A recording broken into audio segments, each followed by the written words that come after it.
ചോദ്യപേപ്പറും ഉത്തരവും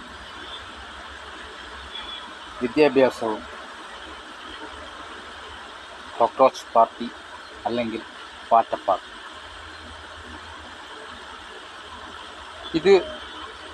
ഈ പാർട്ടിയെ അനുകൂലിക്കുന്നവരുടെ വിദ്യാഭ്യാസ യോഗ്യത നമുക്കൊന്ന് ചിന്തിച്ചു നോക്കാം.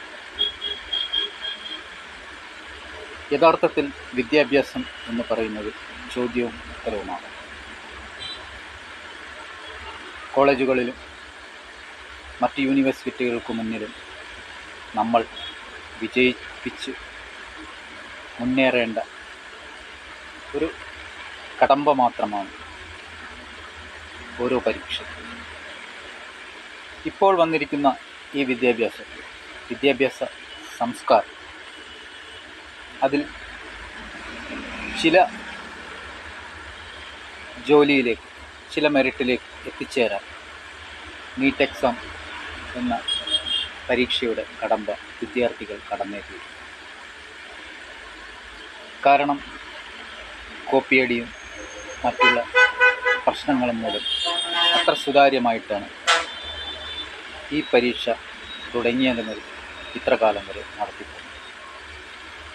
എത്രയോ പേർ ഈ പരീക്ഷ ജയിച്ച് ഡോക്ടർമാരും എഞ്ചിനീയർമാരും IAS, IPS അങ്ങനെ ഏതെല്ലാം ഈ നീറ്റ് പരീക്ഷ കൊണ്ട് ജയിക്കാൻ പറ്റും, അങ്ങനെയൊക്കെ ഭാരതത്തിൽ, ഇന്ത്യയിൽ ഓരോ കുട്ടികളും വിജയിച്ചു കയറി. അവരുടെ ജീവിതത്തിൻ്റെ ഒരു മാർഗം സ്വീകരിച്ചു എന്ന് മാത്രമേ. അതിലുപരി വിദ്യാഭ്യാസം എന്നത് വളരെ തലപുകഞ്ഞ് മനസ്സ് വേദനിച്ച് ജീവിതം തന്നെ അവസാനിപ്പിക്കുന്ന ഒരു ഘട്ടത്തിലേക്ക് എത്തിപ്പിടിക്കേണ്ട ഒന്നല്ല നീറ്റ് എക്സാമിൽ മാത്രമല്ല. ഇപ്പോൾ തന്നെ നീറ്റ് എക്സാമിൽ എനിക്ക് തോന്നുന്നത് 10 അധികം കുട്ടികൾ ആത്മഹത്യ ചെയ്തെന്നാണ്. ഇതിൻ്റെയൊക്കെ അർത്ഥം എന്താണ്? ജീവിതം കൊണ്ട് പുതിയ തലമുറ എന്താണ് പഠിക്കുന്നത്? ശരിക്കും പറഞ്ഞാൽ അടുത്ത തലമുറയ്ക്ക് വേണ്ടി നിങ്ങൾ മാതൃകയാവേണ്ടവരാണ്. പക്ഷെ നിങ്ങൾ ഇപ്പോൾ ചെയ്തുകൊണ്ടിരിക്കുന്നതും ബുദ്ധി കൊണ്ട് ചിന്തിക്കുന്നതും വളരെ ഇന്നത്തെ കാലത്തിന് അനുയോജ്യമായ ഒരു സമീപനം. സമരമുറയായാലും വളരെ വയലൻ്റായി പൊതുമുതൽ നശിപ്പിക്കുന്നത് മുതൽ ഉദ്യോഗസ്ഥരെ, പോലീസുകാരെ, ആർമിക്കാരെയൊക്കെ അടിക്കുന്ന ഒരു സമീപനം യുവാക്കളിൽ നിന്ന് ഇപ്പോൾ കാണുന്നു. എന്തായാലും കോക്രോച്ച് പാർട്ടി എന്ന ഒരു പ്രസ്ഥാനം, ഒരു പാർട്ടി, യുവാക്കളുടെ പാർട്ടി എന്തായാലും വന്നു കഴിഞ്ഞു. ഇവർ എന്തേ ഇതിനു മുമ്പൊന്നും വന്നില്ല എന്നുള്ള ഒരു കാൽക്കുലേഷനാണ് എനിക്കിപ്പോൾ തോന്നുന്നത്. കാരണം ഇതിലും വലിയ പ്രശ്നങ്ങൾ, ഇതിലും വലിയ സാഹചര്യങ്ങളിലൂടെ കൂടി വിദ്യാഭ്യാസം ഒരു കാലത്ത് കടന്നുപോയിട്ടുണ്ട്. ആ കടമ്പകളൊക്കെ താണ്ടി ഇപ്പോൾ എത്തിപ്പെട്ടിരിക്കുന്ന ഒരു വിദ്യാഭ്യാസ മേഖല എല്ലാവർക്കും സുപരിചിതമായി ലോകരാഷ്ട്രങ്ങൾ തന്നെ ഉറ്റുനോക്കുന്ന നമ്മുടെ വിദ്യാഭ്യാസ മേഖലയിലാണ്. അതുകൊണ്ട് തന്നെ യുവാക്കൾ പഠിച്ചിറങ്ങുന്നതും പെട്ടെന്ന് ജോലി കിട്ടുന്നതും അവരുടെ സ്വപ്നങ്ങൾ പൂവണിയുന്നതൊക്കെ കാണാൻ ഇന്ന് വളരെ മനോഹരമാണ്. എന്നിരുന്നാലും ഈ പാർട്ടിയെക്കുറിച്ച് 2 വാക്ക് പറയാതിരിക്കാൻ കഴിയും. ഒരു ജസ്റ്റിസിൻ്റെ പരാമർശത്തിൽ നിന്നാണ് ഈ ഒരു പാർട്ടി ഉണ്ടാക്കാൻ ഒരു നാറിക്ക് തോന്നിയത്. എന്തായാലും അയാൾ ഒരു വെബ്സൈറ്റിൽ കയറിയിരുന്ന് യുവാക്കളോട് പലതും വിളിച്ചു പറയുന്നുണ്ട്. അയാൾ വിളിച്ചു പറഞ്ഞ കാര്യങ്ങൾ കേട്ട് യുവതലമുറ വല്ലാതെ പ്രയോജനം കൊണ്ടെന്നാണ് പറയുന്നത്. അല്ലാതെ ഇത്രയേറെ യുവാക്കൾ ഈ സമരവേദിയിലേക്ക് ഇരച്ചു കയറാൻ സാധ്യതയില്ല. ഈ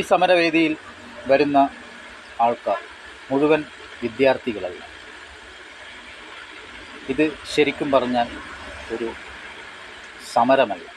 ഇതിന് പിറകിൽ ശക്തമായ അജണ്ടയുണ്ടെന്ന് ഇപ്പോൾ ഏവർക്കും മനസ്സിലായി തുടങ്ങിയ കാര്യമാണ്. കാരണം ഇതിൽ നിന്ന് ഈ സമരവേദിയിൽ നിന്ന് ആക്രോശിക്കുന്നവർ വളരെ വർഗീയപരമായ രീതിയിൽ ചില സാഹചര്യങ്ങളിലൂടെ സംസാരിക്കുന്നുണ്ട്, പ്രവർത്തിക്കുന്നുണ്ട്. അതിൽ ഭീകരവാദികളുണ്ട്, മതവാദികളുണ്ട്, ജാതിയെ പിന്തുടരുന്നവരുണ്ട് എന്ന് വേണ്ട വിദേശങ്ങളിൽ നിന്ന് വരെ ഇവിടത്തേക്ക് ഫണ്ടൊഴുകിയെത്തുന്നുണ്ടോ എന്ന് ഒരു സംശയം. എന്തായാലും എല്ലാം കേന്ദ്ര സർക്കാർ നിരീക്ഷിക്കുന്നുണ്ട്. ഈ സമരം കഴിഞ്ഞ ഉടനെ ഒരുപാട് പ്രശ്നങ്ങൾ ഉണ്ടാകാൻ സാഹചര്യമുണ്ട്. അതുകൊണ്ട് തന്നെയാണ് വാങ്ചുകി എന്ന നിരാഹാര പടുവൃദ്ധൻ കട്ടിലിൽ കിടന്ന് ഇന്ന് പറഞ്ഞത് സമരക്കാരുടെ നേരെ കേസൊന്നും ഉണ്ടാകാൻ പാടില്ല, എങ്കിൽ ഞാൻ നിരാഹാരം അവസാനിപ്പിക്കാം. എന്തായാലും ഭാരത സംസ്കാരം കടന്നു വന്ന ഒരു വിദ്യാഭ്യാസ രീതിയുണ്ട്.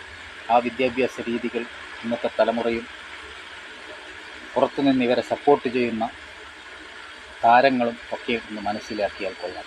കാരണം ഭാരത സംസ്കാരത്തിൻ്റെ വിദ്യാഭ്യാസ യോഗ്യത ലോകരാഷ്ട്രങ്ങളിൽ തന്നെ എടുത്തു പറയുന്നത്.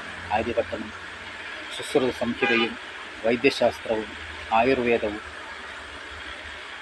തത്വശാസ്ത്രവും മനഃശാസ്ത്രവും ഇന്ന് കണ്ടുപിടിക്കപ്പെട്ട അന്ന് എഴുതി വെച്ച ഏടുകളിൽ കൂടിയാണ് പോയിരിക്കുന്നത് എന്ന് ഏവർക്കും അറിയാവുന്ന കാര്യമാണ്. വിദ്യാഭ്യാസം കെട്ടുറപ്പാടെ മിന്നിച്ച തക്ഷശിലയും നളന്തിയുമൊക്കെ ഇന്നത്തെ യുവാക്കൾ മറന്നുപോയെങ്കിൽ അത് ഓർമ്മിക്കുന്നത് വായിച്ചെടുക്കുന്നത് ഒന്നായിരുന്നു.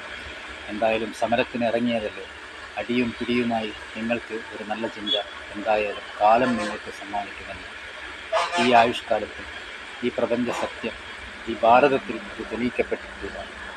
എന്തായാലും യുവാക്കളെ മനസ്സറിഞ്ഞ് മുന്നോട്ട് പോകുന്ന സമരങ്ങൾ സത്യസന്ധമായി സർക്കാരുകൾ ഏതു കാലത്തും എടുത്തിട്ടുണ്ട്. പ്രത്യേകം പറഞ്ഞാൽ ഭാരത ജനതാ പാർട്ടി. ഇന്ന് ഇന്ത്യക്ക് ശക്തമായ ഒരു നേതാവുണ്ട്, അത് നരേന്ദ്രമോദി എന്ന ഒരു ജെന്റിൽമാൻ തന്നെയാണ്. അതുകൊണ്ട് തന്നെയാണ് പാകിസ്ഥാൻ്റെയും മറ്റ് രാജ്യങ്ങളുടെയും അക്രമാസക്തമായ പ്രശ്നങ്ങൾക്കും അദ്ദേഹം നിഷ്പ്രയാസം പരിഹാരം കണ്ടതും ആർമിയെ അതിന് വിനിയോഗിച്ചത്. നിങ്ങൾക്കിടയിലും ഇതുപോലുള്ള വർഗശത്രുക്കളുണ്ടെങ്കിൽ അദ്ദേഹം എത്രയും പെട്ടെന്ന് അതൊക്കെ കണ്ടുപിടിച്ച് അതിനുവേണ്ട ശിക്ഷാ നടപടികൾ പ്രഖ്യാപിക്കുമെന്ന കാര്യത്തിൽ യാതൊരുവിധ സംശയവുമില്ല.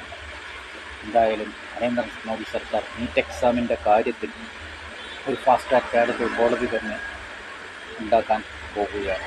അതിൻ്റെ നിയമങ്ങൾ ഇനി വരും കാലഘട്ടങ്ങളിൽ ഒരു തലമുറയ്ക്ക് വേണ്ടി ഉപയോഗപ്രദമാക്കും എന്ന് അദ്ദേഹം ഉറപ്പു നൽകിയിട്ടുണ്ട്. എന്തായാലും യുവാക്കളെ, വിദ്യാഭ്യാസത്തിൻ്റെ പേരിൽ നിങ്ങൾ ഒരിടത്തും പോയി അടിയും ലാത്തിച്ചാർജും വാങ്ങേണ്ട സാഹചര്യമില്ല. ചെറിയ പ്രശ്നങ്ങളെ വലിയ രീതിയിൽ കണ്ട് ഇങ്ങനെ മുന്നിട്ടിറങ്ങിയാൽ പ്രശ്നങ്ങൾ പരിഹരിക്കില്ല. യുവാക്കൾക്ക് കുറച്ചുകൂടി കരുണയും സഹതാപവും ക്ഷമയും ആവശ്യമാണ്. ഭാരത സംസ്കാരത്തിന് അതാണ് യോജിച്ചത്. പൊട്ടലും പോറലുമില്ലാതെ നിങ്ങൾ നിങ്ങളുടെ കുടുംബത്തിലേക്ക് എത്തിച്ചേരുക. നിങ്ങളെ കാത്ത് നിങ്ങളുടെ ലോകം പുറത്ത് കാത്തു നിൽക്കുന്നത് പോലെ നിങ്ങളുടെ കുടുംബത്ത് നിങ്ങളുടെ പേരൻസ് നിങ്ങളെ കാത്തിരിക്കുന്നുണ്ട്. അതുകൊണ്ട് ജന്തർ ഒരു വിജയസമരവേദിയായി മാറട്ടെ. നിങ്ങളുടെ ആനുകൂല്യങ്ങൾ നിങ്ങൾക്ക് നിഷ്പ്രയാസം വിട്ടുമാറാകട്ടെ എന്ന് പറഞ്ഞുകൊണ്ട്